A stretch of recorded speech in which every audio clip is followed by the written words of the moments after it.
Yo, beautiful people. This is Nadir. This Kev. And yo, we are Games Music Life. So we're back to review this Super Future project. Super Future.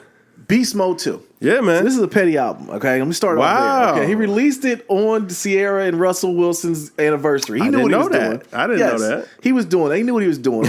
Sierra's the one that got away in this book. He couldn't change his ways. Okay. And now Russ is out here raising this. Yeah, I mean, the whole raising sons thing, whatever. That's silly. Wow. But anyways, I thought it was a petty act. But it might be coincidental. In my story, that's what happened. Yikes. All right. But no, Future. You know I'm not the biggest Future fan. Yeah. You've been pretty hard on the guy over the years, man. I have been pretty hard. I like the Hendrix album that you hated, though. Yeah. Okay. I did like that album that you hated it. Yeah. The Future album that's a classic. Yes. Yeah. Debatable classic. 31, was it 31 Nights? 56 Nights. There we go. That one was good too. High energy. Yeah. I definitely think he was trying to get back to that on this one.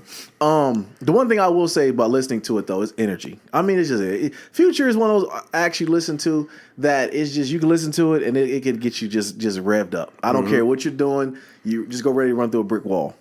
Now, with that being said, the other side of that coin, he ain't gonna talk about a damn thing a lot of times. But I will say, when Future does get in his bag, he wants to talk. He actually has a lot to talk about. Yeah. You know, the track, what I wrote it down here. 31 Days was completely awful. Red Light. Yeah. Deep song. Very deep song. The blue, was it blue? Blue Racks. Racks Blue. You opened my eyes to that one. Deep song. And another one on here, it was the last one. Matter of fact, Hate the Real Me. Yeah. Deep song. Yeah. So when he gets into that bag, I can appreciate that. I can appreciate that he's battling himself on a lot of things that's going on. A lot of ways. And even when he goes into the chorus, you know, I want to get high, drugs, that whole thing. I think in the past, I would hold on to that. Like, man, this dude ain't talking about a daggone thing. But then when you listen to what he's saying, now one thing about that, listening to what he's saying, I just want to touch on this here. His voice is very draining, okay? And it's very hard to follow at times, bro. Like, I need to bounce and ball at the bottom. You know, I need to bounce around and tell me what he's saying. Because I had to literally, like, do nothing and listen to him, what he's saying. And that's one thing maybe I like about Drake is that he's really clean with his lyrics. I can understand what he's saying. Very clear on vocals. Yeah. And with Future, it comes off with a draw. And I think even on one of the songs, he tried to get, like, a tap into a Jamaican accent on one of them. I've been watching too much Luke Cage. So maybe it's me. I don't know. Maybe it got you hit. Maybe it got me hit. But, so it's hit or miss when it comes to when he's one half, when he's talking about some things, he's really getting deep. I really believe him that what he's talking about. And on some of the stuff where he's just repetitive, talking about nothing, it's like I could do without it. So I'm hit or miss with Future, but I will say on this project, he definitely he fed my ear with things that I would love to hear from him. You know, and I think it's at points though where he gets into the drug rap and some of the other things where he talks about stealing people's girls and this and that. I got to remember. This music ain't really made for me and my demographic and my age group. And it reminds me of that sometimes. So I can take it or leave it. I don't think it was trash. I think it was a very decent project. But you being a Future super fan, tell me what you thought. You know, this was a big album. I mean, first of all, for this to be Beast Mode 2, like I don't know how much you remember about that time when Monster, Beast Mode 1, and 56 Nights all came out, man. I just remember he got into some trouble, and then it was like he just went straight. DJ Esco that got into trouble in Dubai. But it was around all that time or whatever. But around that time, Future had gone a little bit cold. You know what I mean? He had just released that Honest album or whatever. It didn't really work out the way that, you know, he was anticipating. It was a little bit too poppy. The relationship with Sierra was, you know, kind of influencing the music around there. And I mean, even he's admitted to this. You know, he was trying to kind of clean up his image for her and all of that stuff. And so he was a little bit cold, man. And then he released those 3 mixtapes back to back, and we had nothing but bangers. Yeah. You know what I'm saying? Just coming in through, just clearing everything out. So, man, you know, lately he's been good. I didn't particularly care for Super Slimy. And the last real Future album or Future project that I was really, really connecting to was Future, the album. I still think that's a classic album. I listen to that album pretty regularly still to this day because it is that good. But, you know, Future's music is hit or miss. Yeah. So I got into this album. The first thing that I'm kind of looking at is when I noticed that it's 9 tracks and everything is produced by Zaytoven. Yeah. Now with you, I like Zaytoven as a producer, but sometimes I can only take him in bits and pieces. It gets draining at times. His sound is very distinct. Like, you know that you're going to get a lot of like real heavy keys on there, man. A lot of real classic kind of piano getting played on there. And after a while, sometimes that can wear down on you a little bit. So I didn't really know what to expect. Like, you know, Gucci Mane and Zaytoven have a catalog full of hits in there, but they only got a catalog full of does in there too. Yeah. So I didn't know which way this project was going to go. It was going to be hit or miss. Okay. First thing I have to say is Zaytoven did a great job of switching up his sound on here. Mm-hmm. He did a fantastic job handling all the production. All the beats sounded different. Stayed true to himself, but everything had its own sound, its own flair, its own flavor. Okay. So with that, the only person that could get in their own way was Future on this project. Mm-hmm. And with it, Future's one of those artists, man, where when he gets into his bag and, you know what I'm saying, he can put together a hit, but then sometimes he'll be kind of looking for the hit or whatever, or just trying to do what he knows can work, and it doesn't always connect the right way. Yeah.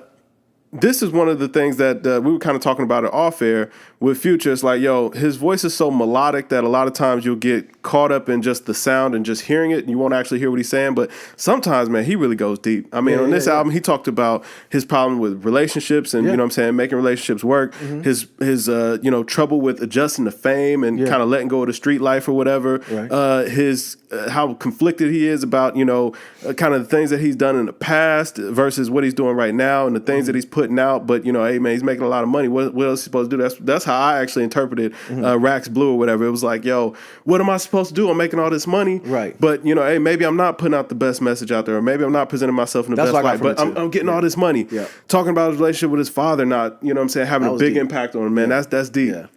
Yeah. You know, hey, man, his relationship with drugs, you know what I'm saying, and how he self-medicates, you know what I'm saying, talked about that. I mean, sometimes he hates himself for the things that he do, you know what I mean? And I think that when he goes into that pocket, man, it's really good. Absolutely. Like he can do a lot of really good things. I definitely agree. But then on the other side of that, sometimes Future, man, just gets to talking about a whole lot of nonsense. Yeah, man, the F-ish, man. Like, that's what I'm talking about. Yeah. You just never quite know what you're going to get. And I felt like this album right here was a mixed bag. I felt like as far as like ride music, just putting it on in the car or whatever, it was pretty good. It was cool, you know, let it turn up, man. If you're going out for the night, man, this be a good album to put on. But if you were just listening to this album for substance, sometimes you're going to get it, and sometimes you're going to get the fact that the Wi-Fi was lit. Yeah. And Which I thought was a fire track. I thought that was fire. It's a banger, but it's about nothing. Oh, it's about a whole lot of nothing. The song they got on here with Young Scooter, first of all, that hook was it was like a pity pat kind of song. Like, you remember, you know, the little girls used to clap their hands. It was almost like a nursery rhyme that he gave us on the hook there. And it's like when Future falls into that lane, I feel like that's where he gets himself in trouble. Like it's just, it's not his best work. He's not putting his best foot forward because you see glimpses of brilliance, or you see glimpses of a very talented artist with something more to offer. And I feel like he sells himself short sometimes when he goes that route. Yeah. But I mean, overall, that's a good comment. Going sells so short. I think that's definitely true. Put a little thicker in there. You know what I'm saying? A little thought into it. We're saying the same thing. You just said it a little better, but go ahead. But I mean, overall, I felt like this album was a bit of a mixed bag. You know what I'm saying? It had its highs. It had a couple of lows on here. It was only 9 tracks.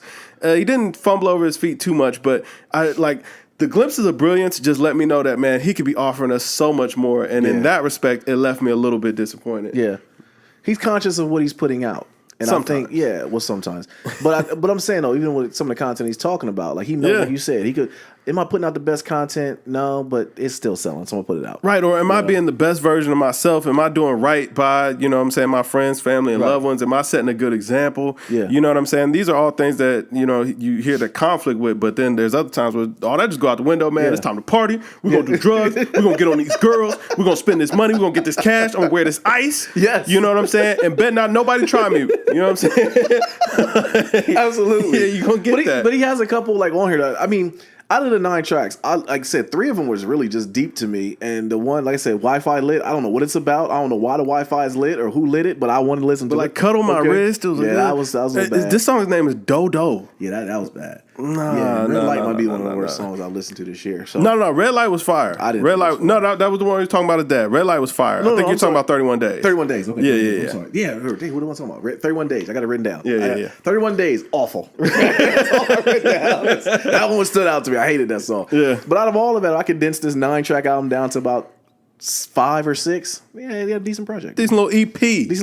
Yeah, exactly. Yeah. Feed the streets. I think Future needs to do that. But one thing I will say about Future, I like that he's doing right now is Attack the Clones, bro. And that's the one thing. That's the one thing that's getting on my nerves about the sound of him is that I'm hearing a lot of clones, a lot of super few clones. A lot of super few. Hey man, listen, you got a hot sound, man. People gonna want to ride the wave. Buddy. That's true. Yeah, it happens. That's true. We ain't seen designer since though. That's an indication. Yeah, it's tough. But a lot of people, like I said. So what'd you give it, bro? Man, I had to rate this album out at about 73. You know, it was just fair. It was decent, but I couldn't go high. Yeah. I gave it a 70. That's fair. You know, I figured you being a fan would give it a little bit, couple points more. I mean. Yeah. But I mean, for a future project, I thought it was pretty. You know, a 70 was pretty suffice. I felt like at least on this project, you at least saw where you know Future can actually put together something. That's why I said we both were saying the same thing. Like like when he's talking about some things. It's deep. It's and deep, I think man. he has a lot of pain in the music. Yeah, it's a lot of Yeah. pain. The music sounds like therapy when he wants it to. Absolutely, but it's the F-ish that comes on. Like, my God, like for real, like stop it.